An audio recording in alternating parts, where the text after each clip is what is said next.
boa noite a todos, muito bem-vindos. É sempre uma alegria, sempre um prazer para nós conversarmos sobre o Livro dos Espíritos. Nosso pensamento é força, vamos mentalizar pessoas que a gente conhece e que a gente sabe que está precisando de ajuda.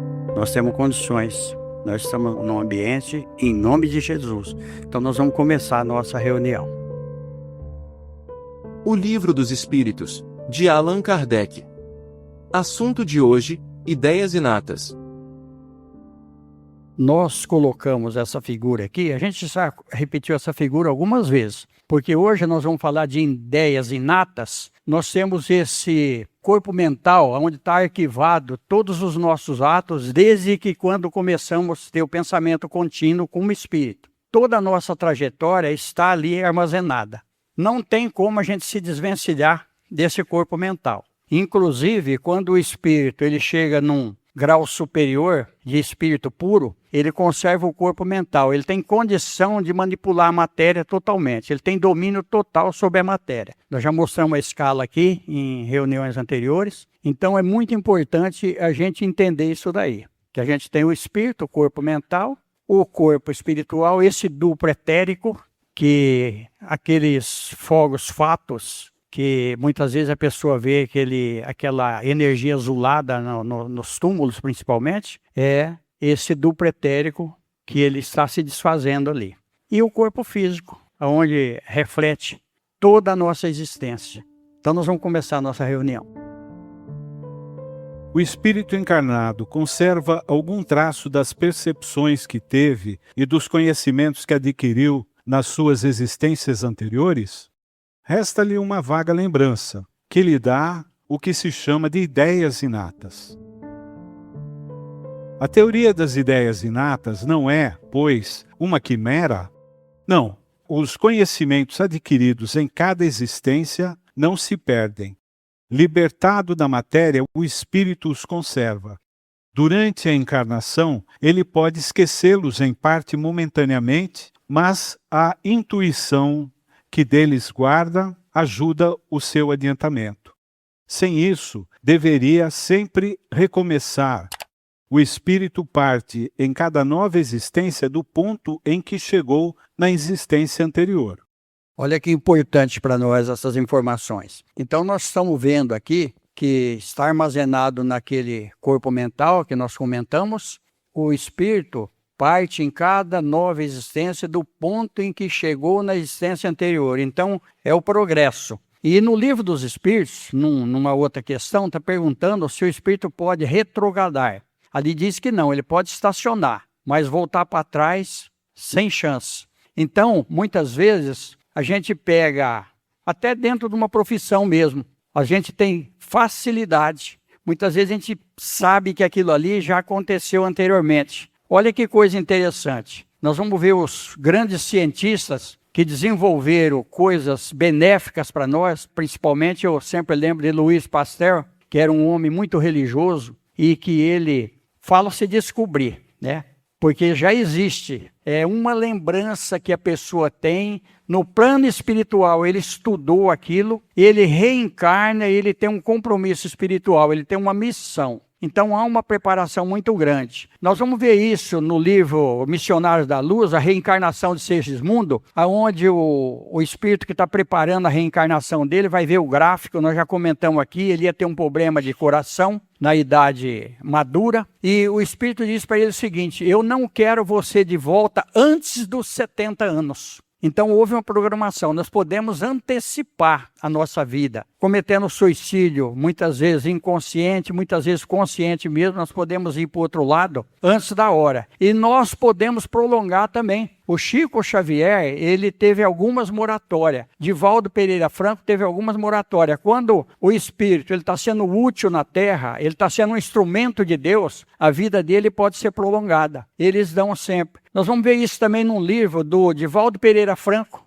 onde o espírito tem uma chance de prolongar um pouco a vida dele, porque ele estava sendo útil. Ele cuidava de um orfanato. Então, tudo na nossa vida, quando a gente parte para fazer o bem para alguém, nós temos chance de viver melhor, de ter uma vida mais saudável, mesmo que o corpo esteja doente. O corpo pode ficar doente, o espírito não. Às vezes o espírito é saudável. O Chico Xavier, o corpo dele era frágil, mas o espírito era muito forte. Então, o espírito sempre sobrepõe a matéria.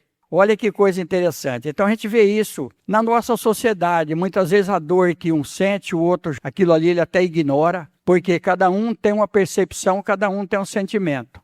É tudo a fortaleza espiritual que vai fazer com que a gente viva melhor. Deve haver, assim, uma grande conexão entre as duas existências sucessivas, nem sempre tão grande como poderia supor, porque as posições, frequentemente, são bem diferentes e, no intervalo, o espírito pode ter progredido. Ele pode progredir no plano espiritual, ele pode vir numa posição diferenciada, vamos dizer, superior àquela que ele teve anteriormente. Nós vamos ver isso nos livros do André Luiz. Nós vamos ver isso também no livro do Emmanuel, que ele foi senador romano, depois foi escravo. Nós vamos ver isso num livro também, Trajetória de uma Alma, do irmão José, onde o espírito teve 5 reencarnações, até que ele chega à posição de sacerdote. Então, quando ele chega na posição de sacerdote, ele alcança um patamar superior. Ele não se envolve com muitas coisas que ele tinha se envolvido nas reencarnações anteriores. E aquela ideia inata que a pessoa tem muitas vezes, o Chico Xavier, ele, apesar que a gente sabe que ele foi o Kardec, né? E olha a posição do Kardec e a posição do Chico Xavier. Muitos espíritas ainda não concordam que Chico Xavier é a reencarnação de Allan Kardec, devido à posição. Allan Kardec era muito culto. E o Chico? O Chico, quem conheceu ele, sabe que a cultura dele era muito grande. A humildade, né? E quem viu o Chico Xavier de perto, a gente sabe que a NASA veio medir a aura do Chico Xavier. Uns falam 10 metros, outros falam 20. A NASA veio, a Pedro Leopoldo, alguns integrantes da NASA vieram medir a aura de Chico Xavier. E na época, eles mediram que tinha 15 metros. 15 metros. 15 metros, não quarteirões. 15 metros. Quando a maioria de nós, segundo aparelhos Kirlian, né, e outros mais, é questão de milímetros, né? A nossa aura é medida ou mensurada em milímetros apenas. E a dele tinha 15 metros. Eu tive a oportunidade de ver a luz do Chico Xavier. Eu, um dia, peguei o pensamento do Chico Xavier. O dia que o Chico Xavier estava fazendo 80 anos. Isso nunca mais saiu da minha lembrança. A gente estava lá, no aniversário do Chico Xavier, veio um coro de jovens, de meninas, para cantar para o Chico Xavier. Olha, estou sentindo a emoção do momento. E o Chico Xavier pensando, humilde ali, ele falava: Jesus, eu não mereço isso, Jesus, eu não mereço isso. E aí eu vi a luz do Espírito. Ela invadiu o ambiente totalmente. Então a gente vê a grandeza do Espírito. E o Chico Xavier não precisava ler o livro, ele colocava a mão na capa, ele lia o livro, sem abrir o livro.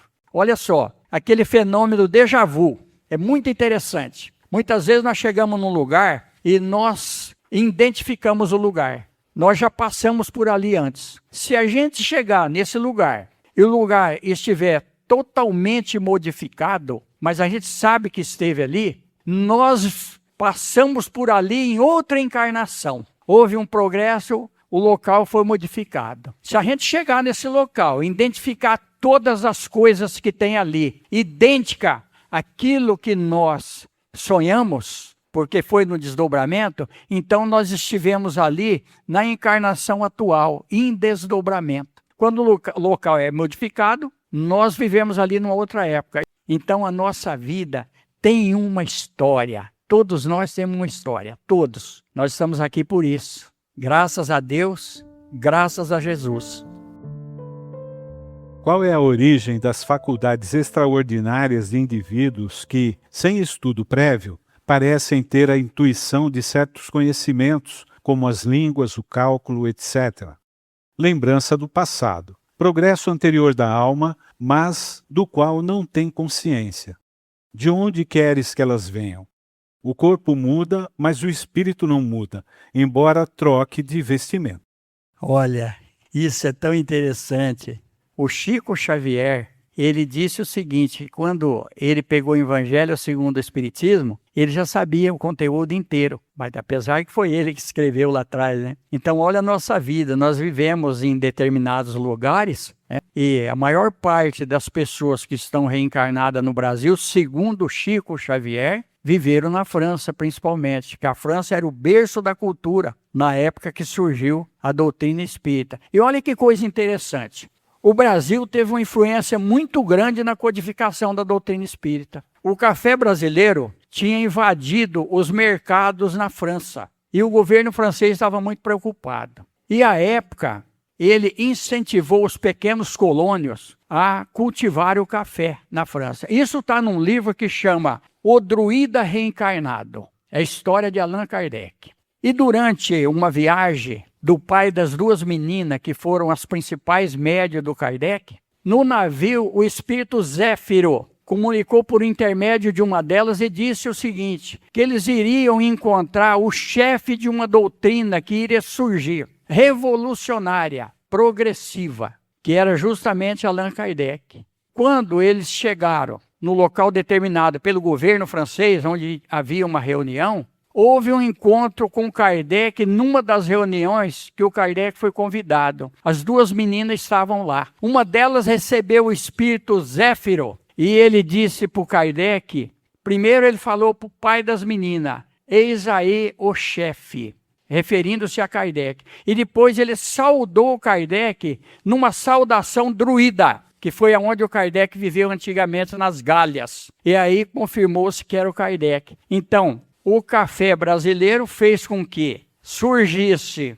essa revolução até em termos comerciais e por isso eu sempre penso, agora isso aí é um pensamento meu, por isso que a doutrina espírita vingou no Brasil, porque na França, inclusive um amigo meu esteve lá não faz muito tempo, falou que lá é bem apagada a doutrina espírita, agora no Brasil progrediu muito. Por isso que o Brasil é o celeiro das nações, é o coração do mundo e a pátria do Evangelho.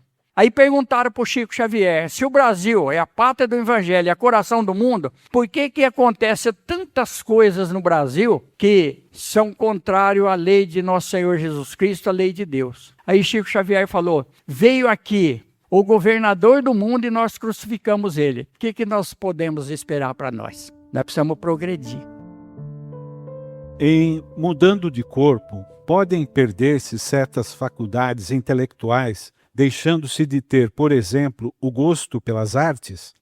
Sim, se conspurcou essa inteligência ou se fez dela um mau emprego.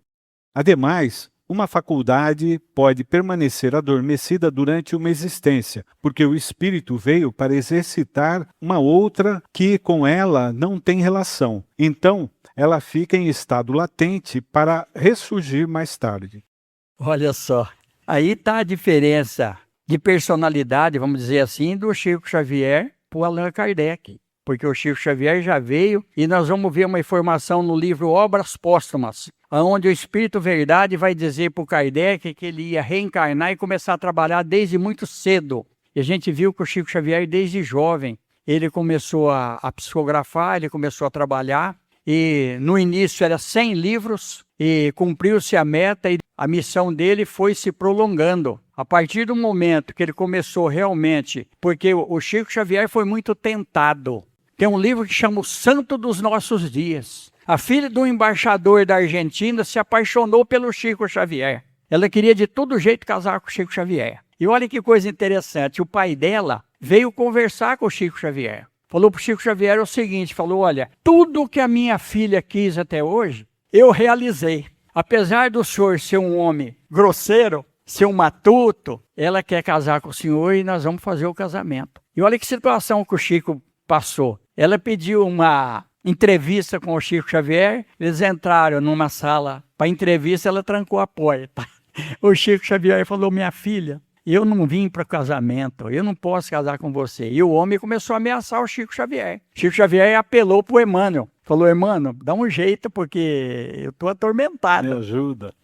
Felizmente, ela arranjou um casamento na Argentina e o Chico Xavier escapou dessa. Então, olha para vocês verem a resistência espiritual que ele teve. Fora a as informações que a gente tem de pessoas que queriam comprá-lo. Porque existe muito isso dentro da doutrina espírita. Pessoas que querem comprar o médium, que acham que com dinheiro, e principalmente o Chico Xavier, um espírito muito superior, todo mundo sabia da grandeza dele, então houve provocações de todo jeito, ao passo que as filhas de Frederico Fligner, ele deixou uma herança grande para o Chico Xavier, e era testamentária, o Chico Xavier não podia recusar, e o Chico Xavier mandou de volta o cheque 2 vezes, aí depois não teve como. E as filhas estavam contra, porque as filhas queriam o dinheiro tudo para elas, mas não tinha jeito. Chico Xavier direcionou para a Federação Espírita Brasileira para divulgar a doutrina espírita. É uma lembrança retrospectiva que o homem deve, mesmo no estado selvagem, o sentimento instintivo da existência de Deus e o pressentimento da vida futura? É uma lembrança que ele conserva daquilo que sabia como espírito, antes de encarnar. Mas o orgulho sufoca muitas vezes esse sentimento.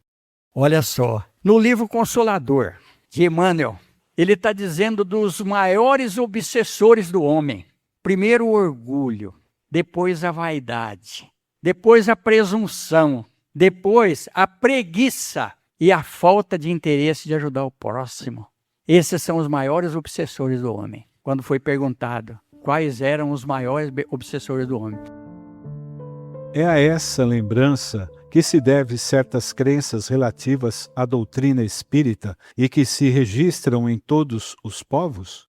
Essa doutrina é tão antiga quanto o mundo. Por isso, encontramo-la por toda parte, sendo uma prova de que é verdadeira.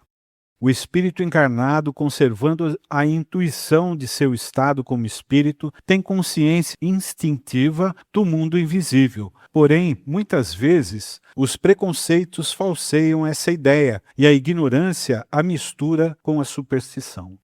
Olha só, o espírito veio quebrar toda superstição. Não existe nada sobrenatural. Tudo tem uma razão de ser. Muitas vezes nós não entendemos, nós não conseguimos uma explicação lógica, porque nós somos limitados, principalmente pelos sentidos do corpo físico. Por isso que o espírito, quando está no plano espiritual, ele tem uma visão mais ampliada. A gente vê isso daí. Por isso que o Chico Xavier é maior que Emmanuel. Mas Emmanuel, estando no plano espiritual, ele tinha uma visão mais ampliada. Então o Chico Xavier respeitava muito ele. Está dentro disso daqui, ó.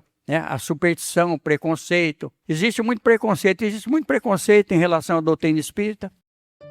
Vamos mentalizar Jesus, vamos focar naquilo que mais nos incomoda, vamos pedir ajuda. Se a gente não tiver nada específico de necessidade para nós, vamos mentalizar pessoas que a gente conhece.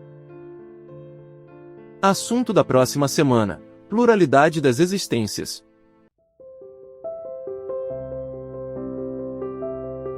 Gente, como que o Espiritismo é maravilhoso. Como que doutrina, que traz esperança para nós. E aí sempre eu pego Jesus, gente. Jesus, fantástico. O Pai não quer que nenhuma ovelha se perca. Olha só, somos filhos de Deus, somos privilegiados. Olha, todos nós estamos lúcidos aqui. Nesse momento, quantos estão pelas ruas, desnorteados? Vamos nos conformar com aquilo que a gente tem. E nós somos saudáveis, nós estamos aqui, em nome de Jesus. Quando a gente for dormir essa noite, vamos mentalizar, vamos pedir ajuda para aqueles que a gente conhece, que precisam. Somos instrumentos de Deus. Muito obrigado. Que encerrou a reunião, gente. Recomendações de leitura. Livros citados nesta palestra: livros de André Luiz, livros de Emmanuel, Missionários da Luz, André Luiz, Chico Xavier, O Consolador, Emmanuel, Chico Xavier, O Druida Reencarnado, Eduardo Carvalho Monteiro, O Evangelho segundo o Espiritismo, Allan Kardec, O Livro dos Espíritos, Allan Kardec, O Santo dos Nossos Dias, Rafael Américo Ranieri. Obras póstumas: Allan Kardec, Trajetória de uma Alma, Padre José, Antonieta V. Meyer.